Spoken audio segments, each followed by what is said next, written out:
सावित्रीबाई फुले बोलत आहे। माझ्या आयुष्याच्या प्रत्येक त्रासा शिक्षणासाठी, समतेसाठी आणि श्रीमुक्तासाठी अर्पण केलेले आहे।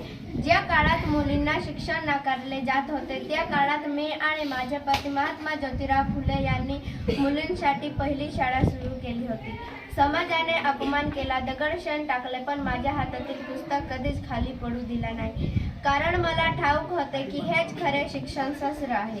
मी केवळ शिक्षिका नव्हते तर अन्यायाविरुद्ध लढणारी एक योद्धा होते। विधवा स्त्रियांचे दुःख, बालविवाह, अस्पृश्यता, जातीभेद या सगळ्या विरुद्ध मी आवाज उठवला।